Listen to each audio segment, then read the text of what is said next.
Channel के लाइक कीजिए, subscribe कीजिए, शेयर कीजिए। एला पहाड़ नीचे फरेला अनार हो, ऊपर रहेला पहाड़ नीचे फरेला अनार हो। ये सखी भोला हमर गएलन भुलाए हो, ये सखी भोला हमर गएलन भुलाए हो। रोवलन गौर देवी जार से बेजार हो, रोवलन गौर देवी जार से बेजार हो। ये सखी भोला हमर गएलन भुलाए हो, ये सखी भोला हमर गएलन भुलाए हो। एक लोटा जल लेलन हाथ लेलन फूल हो, एक लोटा जल लेलन हाथ लेलन फूल हो। खोजने के चललन भोला काशी नगरिया हो, खोजने के चललन गौरा काशी नगरिया हो।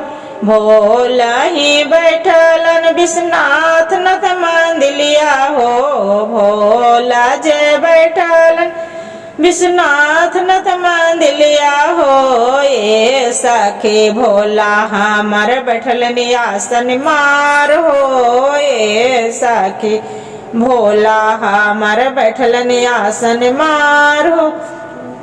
खोजत खोजत हम गैली बाबा धाम हो, खोजते खोजते हम गैली बाबा धाम हो। ये सखी भोला बैठलन बोल बम नगरिया हो, ये सखी भोला हमर बैठलन मंदिलिया आसन मार हो।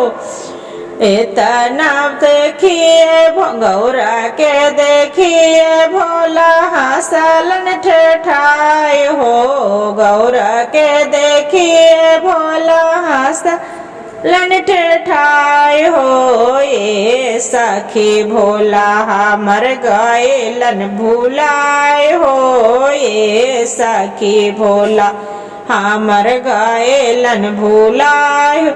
ऊपर पर रहेला पहाड़ नीचे फरेला अनार हो, ए सखी भोल गौराया वारोलन जर बेजार हो। ए सखी भोला हमर गएलन भुलाए हो।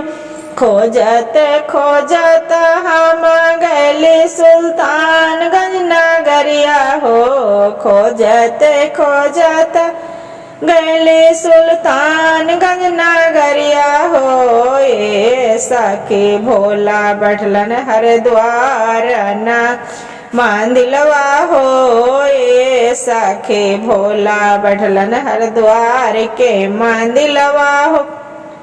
एक लोटा जल ले ली हाथ ले ली फूल हो, एक लोटा जल ले ली हाथ ले ली फूल हो। ये सखी भोला पूजा करे हम चलली हो, ये सखी भोला पूजा करे हम चलली हो।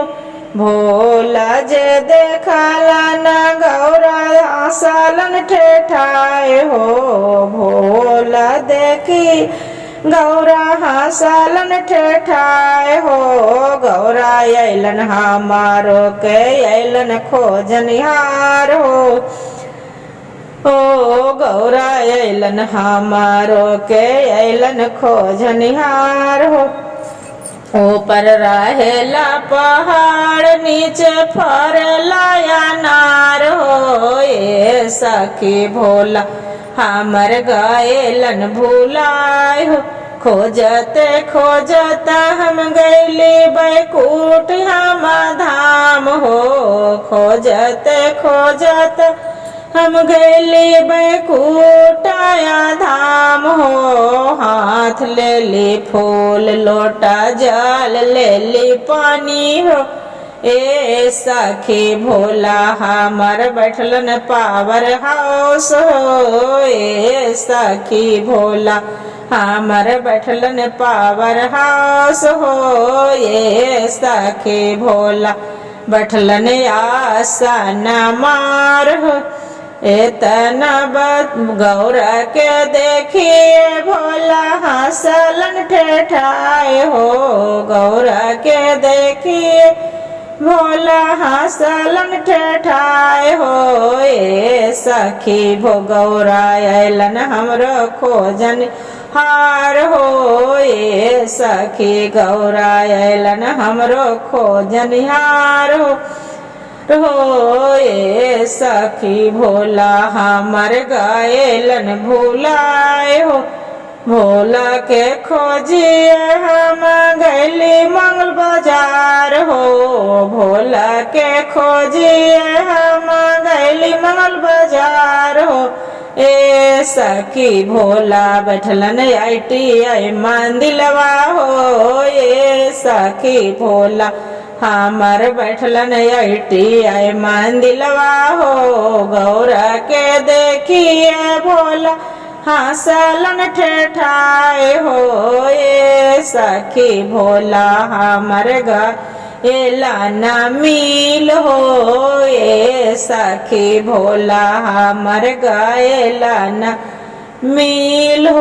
हर हर महादेव हर हर महादेव गुरु भाई गुरु बहन भजन जो अच्छा लगे तो वीडियो को लाइक और सब्सक्राइब और शेयर जरूर करिएगा और हर हर महादेव कमेंट में जरूर लिखिएगा। गुरु बहन भजन पूरा सुनिए अधूरी मत सुनिए।